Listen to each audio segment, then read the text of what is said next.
আচ্ছা, পাকিস্তানের জনসংখ্যা কত? 23 কোটি। বাংলাদেশের জনসংখ্যা কত? মাত্র 18 কোটি। তাও পুরো পৃথিবীতে ভিক্ষা চেয়ে বেড়ায়, পুরো পৃথিবীতে ভিক্ষা চেয়ে বেড়ায়, ভিক্ষা করে বেড়ায়। লাস্টে IMF পাকিস্তানকে বলে দেয়, ভাই তোমাকে লোন দেব না, তোমাকে আমি ধার দেব না, ক্লিয়ার কথা। কিন্তু ভারতের জনসংখ্যা কত?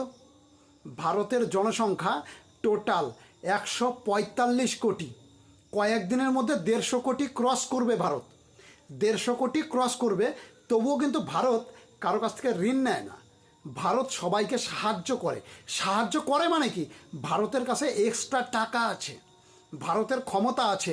140 কোটি জনগণ নিয়ে নরেন্দ্র মোদী বাংলাদেশকে, পাকিস্তানকে, শ্রীলঙ্কাকে, আফগানিস্তানকে সবাইকে সাহায্য করে বেড়ায়।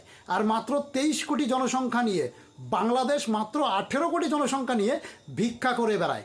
ক্ষমতাটা এখনও বোঝো ভাই, সবাই বলো জয় শ্রীরাম, জয় শ্রীরাম। ক্ষমতাটা দেখো আমাদের চাওয়ালা প্রধানমন্ত্রী নরেন্দ্র মোদীর, আর বাংলাদেশের ভাই নোবেলজয়ী প্রধানমন্ত্রী ভিক্ষা করে বেড়ায়।